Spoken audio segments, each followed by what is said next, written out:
നമസ്കാരം. ഗൾഫ് ടുഡേയിലേക്ക് ഏവർക്കും സ്വാഗതം. ഞാൻ സുരേശ്രീ. നോക്കാം വാർത്തകൾ വിശദമായി. വിദേശകാര്യ മന്ത്രാലയത്തിന് കീഴിൽ പുതിയ ദേശീയ ഏകീകൃത വിസ പ്ലാറ്റ്ഫോം രൂപീകരിക്കാൻ സൗദി മന്ത്രിസഭ അംഗീകാരം നൽകി. കിരീടാവകാശിയും പ്രധാനമന്ത്രിയുമായ മുഹമ്മദ് ബിൻ സൽമാൻ രാജകുമാരന്റെ അധ്യക്ഷതയിൽ ചേർന്ന യോഗത്തിലാണ് വിസ നടപടികൾ ലളിതമാക്കാനുള്ള നിർണായക തീരുമാനമെടുത്തത്. വിമാന ടിക്കറ്റും താമസവും വിസയും ഒറ്റ ബുക്കിംഗിലൂടെ ലഭ്യമാക്കുന്ന പുതിയ പാക്കേജ് വിസ പദ്ധതിയുടെ പരീക്ഷണഘട്ടം കഴിഞ്ഞ ദിവസം ആരംഭിച്ചു. സൗദി വിദേശകാര്യ മന്ത്രാലയത്തിന് കീഴിൽ പുതിയ ഏകീകൃത ദേശീയ വിസ പ്ലാറ്റ്ഫോം കൊണ്ടുവരാനാണ് മന്ത്രിസഭ അനുമതി നൽകിയത്. കിരീടാവകാശിയും പ്രധാനമന്ത്രിയുമായ മുഹമ്മദ് ബിൻ സൽമാൻ രാജകുമാരന്റെ അധ്യക്ഷതയിൽ ചേർന്ന യോഗത്തിലാണ് ഈ പ്രധാന തീരുമാനമുണ്ടായത്. നയതന്ത്ര പാസ്പോർട്ടും പ്രത്യേക പാസ്പോർട്ടും ഉള്ളവർക്ക് വിസ ഒഴിവാക്കുന്നത് സംബന്ധിച്ച കരാറുകൾക്കും യോഗം അംഗീകാരം നൽകി. ഹംഗറി, കസാഖിസ്ഥാൻ, ഹോളണ്ട് എന്നീ രാജ്യങ്ങളുമായി ഒപ്പുവെച്ച കരാറുകൾക്കാണ് അനുമതി നൽകിയത്. വിസ നടപടികൾ കൂടുതൽ എളുപ്പമാക്കാൻ പുതിയ ഏകീകൃത പ്ലാറ്റ്ഫോമിലൂടെ സാധിക്കും. ഇന്ത്യ ഉൾപ്പെടെ 7 രാജ്യങ്ങളിൽ നിന്നുള്ള സഞ്ചാരികൾക്ക് പുതിയ പാക്കേജ് വിസ പരീക്ഷണാടിസ്ഥാനത്തിൽ കഴിഞ്ഞ ദിവസം ആരംഭിച്ചിരുന്നു. വിമാന ടിക്കറ്റും താമസവും ഇലക്ട്രോണിക് വിസയും ഒറ്റത്തവണയായി ബുക്ക് ചെയ്യാൻ സാധിക്കുന്നതാണ് ഈ സംവിധാനം. യാത്രക്കാർക്ക് സൗദിയിലെ വിനോദ പരിപാടികളും മറ്റും ഇതിനൊപ്പം ബുക്ക് ചെയ്യാം. 4000 റിയാൽ മുതലുള്ള പാക്കേജുകളാണ് ഇപ്പോഴുള്ളത്. കുറഞ്ഞത് 2 ദിവസത്തെ യാത്രയെങ്കിലും ഉള്ളവർക്കായിരിക്കും വിസ ലഭിക്കുക. ഒരു പാക്കേജിൽ കുടുംബാംഗങ്ങളോ കൂട്ടുകാരോ അടങ്ങുന്ന 14 പേർക്ക് വരെ ഒന്നിച്ച് യാത്ര ചെയ്യാൻ സൗകര്യമുണ്ട്.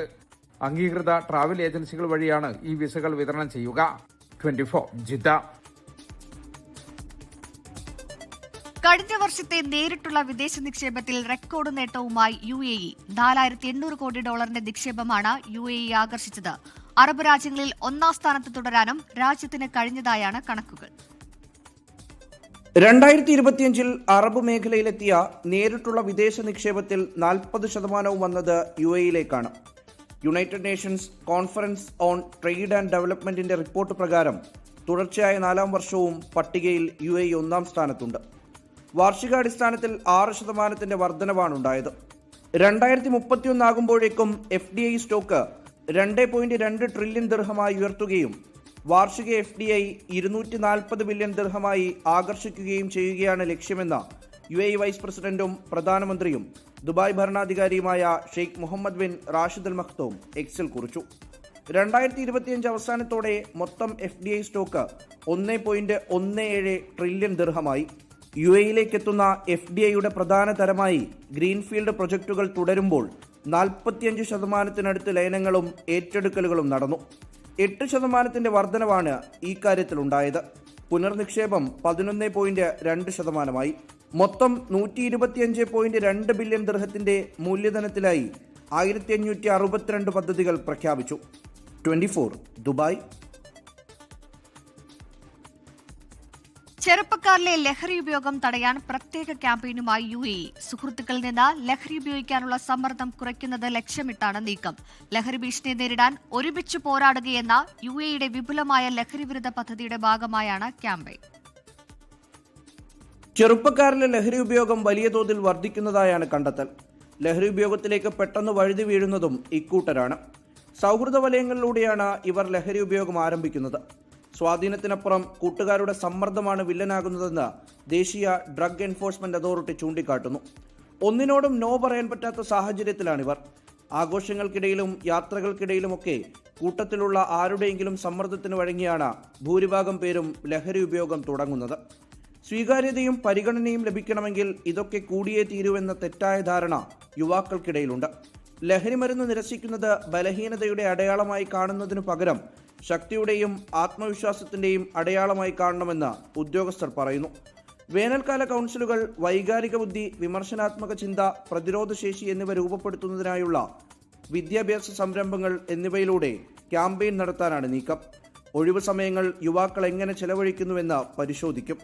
കുടുംബങ്ങളെ ശക്തിപ്പെടുത്തുന്നതിലൂടെയും പോസിറ്റീവ് മൂല്യങ്ങൾ പ്രോത്സാഹിപ്പിക്കുന്നതിലൂടെയും ദോഷകരമായ സ്വാധീനങ്ങളെ നിരസിക്കുന്നതിന് ആവശ്യമായ ആത്മവിശ്വാസവും തീരുമാനമെടുക്കാനുള്ള കഴിവും കൗമാരക്കാർക്കിടയിൽ വളർത്തിയെടുക്കാനാകുമെന്നാണ് അതോറിറ്റിയുടെ പ്രതീക്ഷ.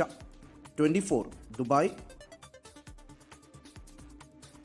കേരള സർക്കാരിന്റെ ലഹരി വിരുദ്ധ ക്യാമ്പയിനായ ഓപ്പറേഷൻ തൂഫാന് പൂർണ്ണ പിന്തുണ പ്രഖ്യാപിച്ച് സൗദിയിലെ ഇന്ത്യൻ കൾച്ചറൽ ഫൗണ്ടേഷൻ ഹായിൽ റീജിയൻ ഐക്യദാർഢ്യ സദസ്സ് സംഘടിപ്പിച്ചു.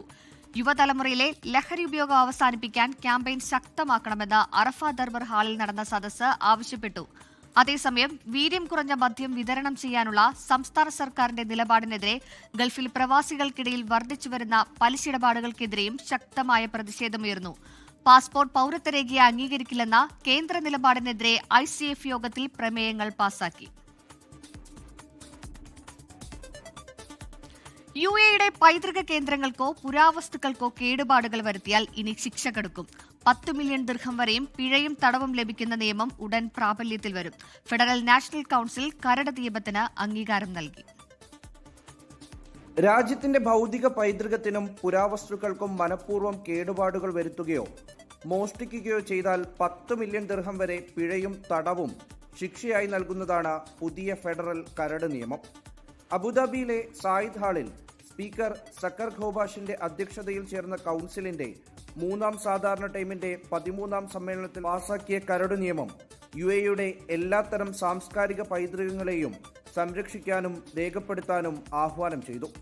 പൈതൃക വസ്തുക്കൾ ഭാവി തലമുറകൾക്ക് കൈമാറുന്നുവെന്ന് ഉറപ്പാക്കാനാണ് നീക്കം. സാംസ്കാരിക മന്ത്രി ഷെയ്ഖ് സലേം ബിൻ ഖാലിദ് അൽ ഖാസിമി പങ്കെടുത്ത സെഷനിൽ ആരോഗ്യ പ്രതിരോധ മന്ത്രി അഹമ്മദ് ബിൻ അലി അൽ സയേഗിന്റെ സാന്നിധ്യത്തിൽ ഫെഡറൽ കരട് നിയമത്തിന് അംഗീകാരം നൽകി. ഫ്രീ സോണുകൾക്കുൾപ്പെടെ രാജ്യമെമ്പാടും ഇത് ബാധകമാണ്. ചെറിയ കുറ്റകൃത്യങ്ങൾക്ക് 3 വർഷം വരെ തടവും 1 ലക്ഷം മുതൽ 5 ദശലക്ഷം വരെ പിഴയും ലഭിക്കും. അനുമതിയില്ലാതെ പുരാവസ്തുക്കൾക്കായി ഖനനം നടത്തുന്നവർ, പൈതൃക സ്ഥലങ്ങൾ മാലിന്യ നിക്ഷേപ കേന്ദ്രങ്ങളായി ഉപയോഗിക്കുന്നവർ, രാജ്യത്തിനകത്തേക്കോ പുറത്തേക്കോ പുരാവസ്തുക്കൾ മാറ്റുന്നതിന് തെറ്റായ രേഖകൾ സമർപ്പിക്കുന്നവർ എന്നിവർക്ക് 10 വർഷം വരെ തടവും 3 ലക്ഷം ദിർഹം മുതൽ 5 മില്യൺ ദിർഹം വരെ പിഴയുമാണ് ലഭിക്കുക. 24 ദുബായ്. വിദേശകാര്യമന്ത്രി ഡോക്ടർ S. ജയശങ്കറിന്റെ കുവൈറ്റിലെ ഔദ്യോഗിക സന്ദർശനം തുടരുന്നു. കുവൈറ്റ് കിരീടാവകാശി ഉൾപ്പെടെയുള്ള ഉന്നത നേതൃത്വവുമായി ചർച്ചകൾ പൂർത്തിയാക്കി. ഉഭയകക്ഷി ബന്ധം കൂടുതൽ ശക്തിപ്പെടുത്തുന്നതിനായുള്ള നിരവധി കൂടിക്കാഴ്ചകൾ ഈ ദിവസങ്ങളിൽ നടക്കും. ഗൾഫ് രാജ്യങ്ങളുമായുള്ള തന്ത്രപ്രധാനമായ ഉഭയകക്ഷി പങ്കാളിത്തം കൂടുതൽ ശക്തിപ്പെടുത്തുന്നതിന്റെ ഭാഗമായി ഇന്ത്യൻ വിദേശകാര്യമന്ത്രി ഡോക്ടർ S. ജയശങ്കർ ഔദ്യോഗിക സന്ദർശനത്തിനായി കുവൈറ്റിലെത്തി. വിവിധ രാജ്യങ്ങളിലേക്ക് നടത്തുന്ന വിപുലമായ നയതന്ത്ര പര്യടനത്തിന്റെ ഭാഗമായി ചൊവ്വാഴ്ച രാത്രിയാണ് അദ്ദേഹം കുവൈറ്റിൽ എത്തിയത്. കുവൈറ്റ് വിദേശകാര്യ സഹമന്ത്രി ഹമദ് സുലൈമാൻ മിഷാൻ അൽ മിഷാൻ, കുവൈറ്റിലെ ഇന്ത്യൻ സ്ഥാനപതി പരമിത ത്രിപാഠി എന്നിവർ ചേർന്ന് വിദേശകാര്യമന്ത്രിയെ സ്വീകരിച്ചു. 3 ദിവസം നീണ്ടു നിൽക്കുന്നതാണ് അദ്ദേഹത്തിന്റെ കുവൈറ്റ് സന്ദർശനം. സന്ദർശനത്തിന്റെ ഭാഗമായി ഡോക്ടർ S. ജയശങ്കർ കുവൈറ്റ് കിരീടാവകാശി Sheikh Sabah Khalid Al Hamad Al Mubarak അസബാഹുമായി കൂടിക്കാഴ്ച നടത്തി. ഇന്ത്യയും കുവൈറ്റും തമ്മിലുള്ള ദീർഘകാലവും ചരിത്രപരവുമായ ഉഭയകക്ഷി ബന്ധങ്ങൾ ഇരുവരും അവലോകനം ചെയ്തു. അമീരി ദിവാൻ മേധാവി ഷെയ്ഖ് താമർ ജാബിർ അൽ അഹമ്മദ് അസബാഹ്, കുവൈറ്റ് വിദേശകാര്യമന്ത്രി ഷെയ്ഖ് ജറാഹ് ജാബിർ അൽ അഹമ്മദ് അസബാഹ് എന്നിവരും ഉന്നതതല ചർച്ചയിൽ പങ്കെടുത്തു.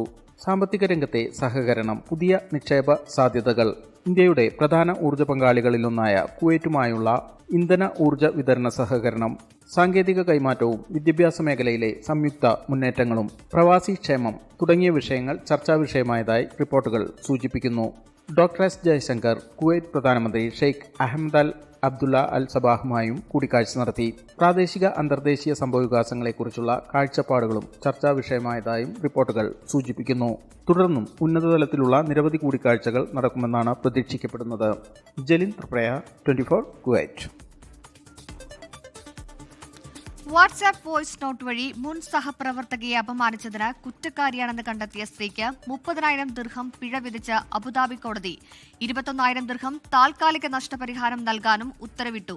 ഡിജിറ്റൽ ഉത്തരവാദിത്വം പാലിക്കാൻ കഴിഞ്ഞില്ലേ എന്ന് കണ്ടെത്തിയതിന് പിന്നാലെയാണ് പിഴ വിധിച്ചത്. ഫോൺ എടുക്കാതിരുന്നതിനായിരുന്നു അപമാനം. സൈബർ കുറ്റകൃത്യ നടപടിക്രമങ്ങളിൽ ഡിജിറ്റൽ രേഖകൾ നിർണായക തെളിവായതിനാൽ ഓൺലൈനായോ മെസ്സേജിംഗ് ആപ്പുകൾ വഴി ആശയവിനിമയം നടത്തുമ്പോൾ ജാഗ്രത പാലിക്കണമെന്ന് കോടതി ഓർമ്മിപ്പിച്ചു. ആഗോള സ്റ്റേഷനറി രംഗത്തെ പ്രമുഖ ചൈനീസ് ബ്രാൻഡായ ഡെലി സ്റ്റേഷനറി സൗദി വിപണിയിലേക്ക് പ്രവർത്തനം വ്യാപിപ്പിച്ചു. സൗദിയിലെ മോഡേൺ അറേബ്യ സ്റ്റേഷനറി കമ്പനിയുമായി പങ്കാളിത്തം പ്രഖ്യാപിച്ചുള്ള ഹെല ഡെലി എന്ന വിപുലമായ ഉൽപ്പന്ന പ്രദർശനം ജിദ്ദയിൽ നടന്നു. സൗദിയിലുടനീളം സ്വന്തം ഷോറൂമുകളും ശക്തമായ വിതരണ ശൃംഖലയും സ്ഥാപിച്ച് കുറഞ്ഞ നിരക്കിൽ ഗുണനിലവാരമുള്ള ഉൽപ്പന്നങ്ങൾ ലഭ്യമാക്കുകയാണ് ഈ സംയുക്ത സംരംഭത്തിന്റെ ലക്ഷ്യം. ലോകോത്തര സ്റ്റേഷനറി ബ്രാൻഡായ ഡെലി പ്രമുഖ വ്യാപാര ഗ്രൂപ്പായ മോഡേൺ അറേബ്യയുമായി ചേർന്നാണ് സൗദിയിൽ വിതരണ ശൃംഖലയും ഷോറൂമുകളും സ്ഥാപിക്കുന്നത്. ഇതിന്റെ ഭാഗമായി ജിദ്ദ മാരിയറ്റ് ഹോട്ടലിൽ സംഘടിപ്പിച്ച ഹല ഡെലി 26 പ്രദർശനത്തിൽ ഡെലിയുടെ ആയിരക്കണക്കിന് സ്റ്റേഷനറി ഉൽപ്പന്നങ്ങൾ പരിചയപ്പെടുത്തി. സ്റ്റേഷനറി മേഖലയിലെ നിരവധി നിക്ഷേപകർ പ്രദർശനത്തിൽ പങ്കെടുത്തു. മികച്ച ഓഫീസ് സ്കൂൾ സൊല്യൂഷനുകൾ വളരെ കുറഞ്ഞ നിരക്കിൽ വിപണിയിൽ എത്തിക്കുമെന്ന് Delhi middle east manager Shakir ഉൾപ്പെടെയുള്ള പ്രതിനിധികൾ വ്യക്തമാക്കി. ഒഫീഷ്യലായിട്ട് ഡൽഹി നമ്മൾ കിങ്ഡം ഓഫ് സൗദി അറേബ്യയിൽ ലോഞ്ച് ചെയ്തിരിക്കുകയാണ്. അതുകൊണ്ട് തന്നെ വളരെയധികം വിപുലമായിട്ടുള്ള ഒരു എക്സിബിഷനാണ് നമ്മളിവിടെ നടത്തിയിട്ടുള്ളത്. 1000-ലധികം പ്രൊഡക്ട്സ് അഫോർഡബിൾ ആയിട്ടുള്ള പ്രൈസിൽ നമ്മളിവിടെ ഇൻട്രൊഡ്യൂസ് ചെയ്തിട്ടുണ്ട്. ഇനി സൗദി അറേബ്യയിലെ എല്ലാവിധ റിമോട്ട് ഏരിയ ഉൾപ്പെടെ വലിയ സിറ്റികളിലും ചെറിയ സിറ്റികളിലും നമ്മൾ ഒരു ദിവസത്തിനകം ഡെലിവറി ചെയ്യുന്ന രൂപത്തിൽ നമ്മളിവിടെ അറേഞ്ച് ചെയ്തിട്ടുണ്ട്. എല്ലാ ട്രേഡേഴ്സിനും നമ്മളുടെ ഇവിടുത്തെ പങ്കാളിയായിട്ടുള്ള മോഡേൺ അറേബ്യയുമായി ബന്ധപ്പെട്ട് എല്ലാവിധ പ്രൊഡക്ട്സും അഫോർഡബിൾ പ്രൈസിൽ നിങ്ങൾക്ക് കൃത്യമായ സമയത്തിനുള്ളിൽ എത്തിച്ചേരുന്നതാണെന്ന് നമ്മളിവിടെ അറിയിക്കുകയാണ്.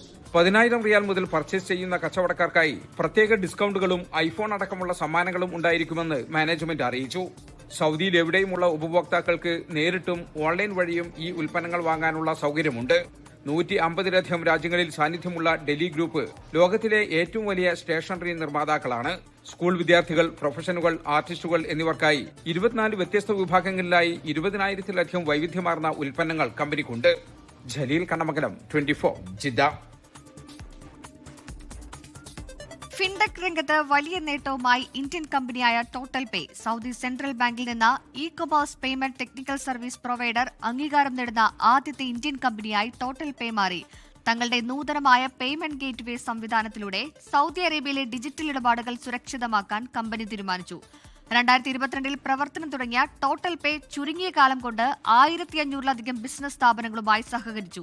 ഇതുവരെ 100 കോടിയിലധികം $US ഇടപാടുകൾ കമ്പനി പൂർത്തിയാക്കി. ഈ നേട്ടം ടീമിന്റെ കഠിനാധ്വാനത്തിന്റെ ഫലമാണെന്ന് സഹസ്ഥാപകരായ ആക്കിഫ് മൌസിനും റഹീം പട്രക്കടവനും വ്യക്തമാക്കി. അമേരിക്കയിലെ ഏറ്റവും വലിയ മലയാളി സംഘടനയായ ഫോമയുടെ 9ാമത് രാജ്യാന്തര കൺവെൻഷൻ ഹൂസ്റ്റൺ വേദിയാകുന്നു. ജൂലൈ 30 മുതൽ ഓഗസ്റ്റ് 2 വരെ വിൻതം ഹൂസ്റ്റൺ ഹോട്ടലിലാണ് ഫാമിലി കൺവെൻഷൻ അരങ്ങേറുന്നത്. 2008 സ്ഥാപനമായ ഫോമ നോർത്ത് അമേരിക്കയിലും കാനഡയിലുമായി 100 മലയാളി അസോസിയേഷനുകളുടെ കൂട്ടായ്മയാണ്.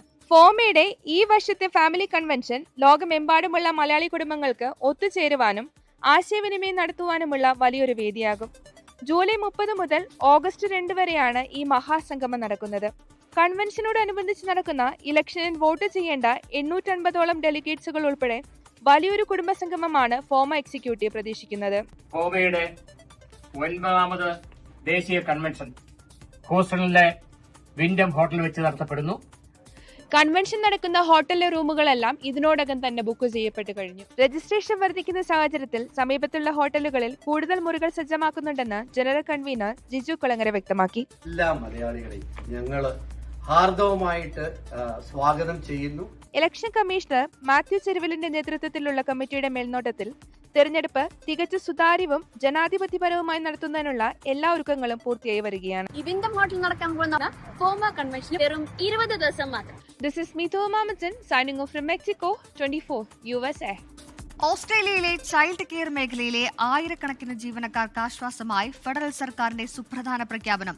15% ശമ്പള വർധനവ് 2028 വരെ തുടരുമെന്ന് സർക്കാർ ഉറപ്പു നൽകി. ഓസ്ട്രേലിയയിലെ ശിശുപരിപാലന മേഖലയിലെ ജീവനക്കാർക്ക് ആശ്വാസമായി ഫെഡറൽ സർക്കാർ പുതിയ പ്രഖ്യാപനം നടത്തി. പ്രധാനമന്ത്രി ആന്റണി ആൽബനീസിയുടെ നേതൃത്വത്തിലുള്ള സർക്കാർ ചൈൽഡ് കെയർ തൊഴിലാളികൾക്ക് അനുവദിച്ചിരിക്കുന്ന 15% ശമ്പള വർധനവ് 2028 വരെ ഉറപ്പാക്കുമെന്ന് അറിയിച്ചു. സർക്കാരിന്റെ സാമ്പത്തിക പിന്തുണയോടെയാണ് ഈ വേതന വർധനവ് തുടർന്നും നടപ്പിലാക്കുക. രാജ്യത്തുടനീളമുള്ള ആയിരക്കണക്കിന് ചൈൽഡ് കെയർ ജീവനക്കാർക്ക് ഇതിലൂടെ നേരിട്ടുള്ള നേട്ടമുണ്ടാകും. മേഖലയിലെ ജീവനക്കാരെ നിലനിർത്താനും പുതിയ തൊഴിലാളികളെ ആകർഷിക്കാനും ഈ നടപടി സഹായിക്കുമെന്നാണ് സർക്കാരിന്റെ വിലയിരുത്തൽ. കുട്ടികളുടെ പ്രാരംഭ വിദ്യാഭ്യാസത്തിന്റെയും പ്രജനനത്തിന്റെയും നിലവാരം മെച്ചപ്പെടുത്തുന്നതിനും തീരുമാനം നിർണായകമാകുമെന്ന് അധികൃതർ വ്യക്തമാക്കി. ഓസ്ട്രേലിയയിൽ താമസിക്കുന്ന മലയാളി കുടുംബങ്ങൾ ഉൾപ്പെടെ നിരവധി കുടുംബങ്ങൾക്ക് ദീർഘകാലത്തിൽ മികച്ച ശിശുപരിപാലന സേവനങ്ങൾ ലഭ്യമാക്കാൻ ഇത് സഹായകരമാകുമെന്നാണ് പ്രതീക്ഷ. റയാനിൻ ജോൺസൺ, 24 ഓസ്ട്രേലിയ. കേരളത്തിന്റെ പരമ്പരാഗത കലാരൂപമായ ഓട്ടൻതുള്ളൽ ആദ്യമായി സ്കോട്ട്ലൻഡിൽ അരങ്ങേറി. ഗ്ലാസ്ഗോ മേളയുടെ വേദിയിൽ പ്രശസ്ത ഓട്ടൻതുള്ളൽ കലാകാരൻ മണലൂർ ഗോപിനാഥനാണ് ഓട്ടൻതുള്ളൽ അവതരിപ്പിച്ചത്. നാടക പ്രവർത്തകനും നിർമ്മാതാവും താളവാദ്യ കലാകാരനുമായ മനോജ് ശിവ മൃദംഗത്തിലും സൗത്ത് ഏഷ്യൻ നെറ്റ്വർക്ക് സ്ഥാപകനും എഡിറ്ററും താളവാദ്യ കലാകാരനുമായ രഞ്ജിത്ത് ശങ്കരനാരായണൻ ഇടക്കയിലും അകമ്പടി നൽകി. മണലൂർ ഗോപിനാഥന്റെ മകളും കേരള സ്കൂൾ കലോത്സവത്തിലെ മുൻ കലാതിലകവുമായ ബബിത ബിമൽ പിന്നണി ഗായികയായി.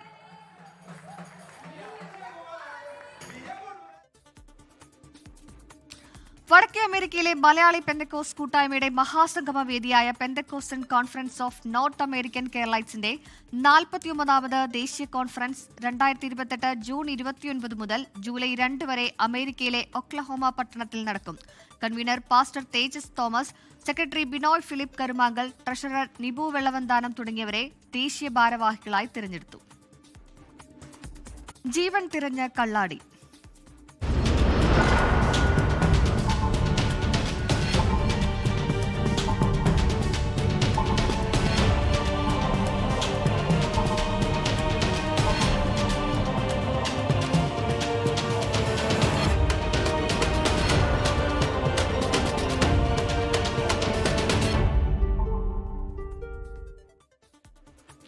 മുഖ്യമന്ത്രി വി ഡി സതീശൻ വയനാട് കള്ളാടി ദുരന്ത മേഖല സന്ദർശിച്ചു. അപകട മേഖലയും റിലീഫ് ക്യാമ്പും ആശുപത്രിയും സന്ദർശിച്ച ശേഷം അവലോകന യോഗത്തിലും മുഖ്യമന്ത്രി പങ്കെടുത്തു. ദുരന്തങ്ങൾ ആവർത്തിക്കുന്നത് കണ്ടെത്താൻ വിദഗ്ധ പഠനം നടത്തുമെന്ന് മുഖ്യമന്ത്രി പറഞ്ഞു. കരാർ കമ്പനി വീഴ്ച നിയമ സാങ്കേതിക അന്വേഷണത്തിലൂടെ കണ്ടെത്തുമെന്നും അന്വേഷണ സമിതി നാളെ പ്രഖ്യാപിക്കുമെന്നും മുഖ്യമന്ത്രി വാർത്താസമ്മേളനത്തിൽ പറഞ്ഞു. തലസ്ഥാനത്തു നിന്നും മന്ത്രിസഭായോഗം കഴിഞ്ഞ് ഹെലികോപ്റ്റർ മാർഗമാണ് കരിപ്പൂരിലേക്ക് മുഖ്യമന്ത്രി പറന്നിറങ്ങിയത്. ഉടനെ റോഡ് മാർഗം നേരിട്ട് ദുരന്തമുഖത്തേക്ക് നീങ്ങി. മഴക്കോട്ടിട്ട് മണ്ണിടിഞ്ഞ പ്രദേശമാകെ നേരിൽ കണ്ടു. മന്ത്രിമാരായ AP അനിൽകുമാറും T സിദ്ദിഖും കാര്യങ്ങളെല്ലാം നേരിട്ട് വിശദീകരിച്ചു നൽകി. പിന്നീട് നേരെ ക്യാമ്പിലേക്ക്. ദുരന്തത്തിന്റെ ഇരകളുടെ ആകുലതകൾ നേരിട്ട് ചോദിച്ചറിഞ്ഞു. പരിക്കേറ്റ 7 പേർ കഴിയുന്ന ആശുപത്രിയിലാണ് മുഖ്യമന്ത്രി പിന്നെ എത്തിയത്. എല്ലാവരെയും നേരിൽ കണ്ടു. തുടർന്ന് അവലോകന യോഗത്തിനായി കലക്ടറേറ്റിലേക്ക് നീങ്ങി. വിവിധ വകുപ്പുകളുടെ പ്രവർത്തനം, തിരച്ചിലിന്റെ തുടർ നീക്കങ്ങൾ എല്ലാം മുഖ്യമന്ത്രി അവലോകന യോഗത്തിൽ ഓരോന്നായി പരിശോധിച്ചു, നിർദ്ദേശങ്ങൾ നൽകി. അന്വേഷണവും പുനരധിവാസവും കൃത്യമായി നടക്കുമെന്ന് മുഖ്യമന്ത്രി ഉറപ്പു നൽകി. നിയമ സാങ്കേതിക അന്വേഷണ സമിതി വെള്ളിയാഴ്ച പ്രഖ്യാപിക്കുമെന്നും മുഖ്യമന്ത്രി വി ഡി സതീശൻ വാർത്താസമ്മേളനത്തിൽ പറഞ്ഞു. രണ്ടാമത്തെ കാര്യം, ഈ തുരങ്കപാതയുമായിട്ടുള്ള നിർമ്മാണ പ്രവർത്തനങ്ങൾ ഇനി പുനരാരംഭിക്കുന്നതിന് മുമ്പായി അത് കേന്ദ്ര ഗവൺമെൻറ് കൊടുത്തിരിക്കുന്ന പാരിസ്ഥിതിക പഠനം നടത്തിയിട്ട് അനുമതി കൊടുത്തിരിക്കുന്ന സമയത്ത് വെച്ച കണ്ടീഷൻസ്, നിർദ്ദേശങ്ങൾ അത് പാലിച്ചിട്ടുണ്ടോ ഈ കരാറുകാരെന്ന് ഒരു സൂക്ഷ്മമായ പരിശോധന കൂടി നടത്തിയിട്ട് മാത്രമേ പ്രവർത്തികൾ പുനരാരംഭിക്കുകയുള്ളൂ. കരാർ കമ്പനിയുടെ ചട്ടലംഘനത്തെക്കുറിച്ച് വിശദമായി അന്വേഷിക്കുമെന്നും മുഖ്യമന്ത്രി വ്യക്തമാക്കി. ഏതായാലും ആവർത്തിച്ച് ഇടവേളകളിൽ ഒരേ പ്രദേശത്ത് ദുരന്തമെത്തുന്നതിനെക്കുറിച്ച് വിദഗ്ധ പഠനം വേണമെന്ന് മുഖ്യമന്ത്രി തുറന്നു പറഞ്ഞു. വയനാട്ടിൽ നിന്നും ദീപക് ധർമ്മടം, 24. സംസ്ഥാനത്ത് നാശം വിതച്ച് ശക്തമായ കാറ്റും മഴയും. ഇടുക്കിയിൽ മരം വീണ തൊഴിലാളി മരിച്ചു. കടലിൽ വീശിയടിച്ച ശക്തമായ കാറ്റിൽ ബേപ്പൂരിലെ മത്സ്യത്തൊഴിലാളികൾ അത്ഭുതകരമായി രക്ഷപ്പെട്ടു.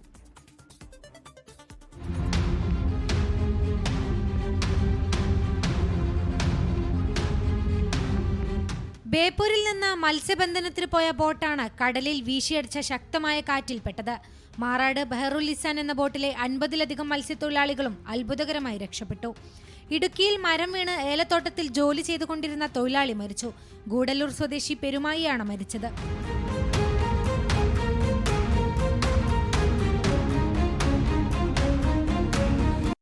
കനത്ത മഴയെ തുടർന്നുണ്ടായ മിന്നൽ ചുഴലിയിൽ കോഴിക്കോട് ചെക്കിയാട് മരങ്ങൾ കടപുഴകി. കല്ലാച്ചിയിൽ 4 വീടുകൾക്ക് മുകളിൽ മരം വീണ് നാശനഷ്ടങ്ങളുണ്ടായി. കുറ്റ്യാടി ചുരം മേഖലയിൽ ശക്തമായ മഴ തുടരുകയാണ്. പുഴകളിൽ ജലനിരപ്പ് ഉയരുന്നു. താമരശ്ശേരിയിൽ ചുരം 8ാം വളവിന് സമീപം റോഡിൽ വിള്ളൽ രൂപപ്പെട്ടു. ശക്തമായ കാറ്റിൽ പുഷ്പ ജംഗ്ഷന് സമീപമുള്ള പരസ്യ ബോർഡിന്റെ ഇരുമ്പ് ഫ്രെയിം സമീപത്ത് നിർത്തിയിട്ട കാറിന് മുകളിലേക്ക് വീണു. കോഴിക്കോട് ജില്ലയിൽ ഖനന പ്രവർത്തനങ്ങൾക്ക് വിലക്ക് ഏർപ്പെടുത്തി. കാരശ്ശേരിയിൽ 70 വർഷം പഴക്കമുള്ള പൊതുകിണർ ഇടിഞ്ഞു താഴ്ന്നു. പ്രദേശത്ത് ഗതാഗത നിയന്ത്രണം തുടരും. തൃശൂരിൽ പൂമല ഡാമിന്റെ ജലനിരപ്പ് ഉയർന്നു. ഡാം തുറക്കാൻ ജില്ലാ കളക്ടർ നിർദ്ദേശം നൽകി. കാസർഗോഡ് ചെറുവത്തൂരിലും കള്ളാറിലും വീശിയടിച്ച ശക്തമായ കാറ്റിലും മഴയിലും വീടുകൾക്ക് കേടുപാടുണ്ടായി. മൂന്നാറിൽ ദേശീയപാതയോരത്ത് ഭൂമി ഇടിഞ്ഞു താഴ്ന്നത് അപകട ഭീഷണിയായി തുടരുകയാണ്. 24 കോഴിക്കോട്. ലോകത്തെവിടെയായാലും ഏത് സമയത്തും 24 വാർത്തകളും ഓഗ്മെന്റഡ് റിയാലിറ്റി പാക്കേജുകളും എക്സ്പ്ലെയിനറുകളും വിശദമായി കാണാൻ ഞങ്ങളുടെ യൂട്യൂബ് ചാനൽ നിങ്ങൾക്ക് സബ്സ്ക്രൈബ് ചെയ്യാം.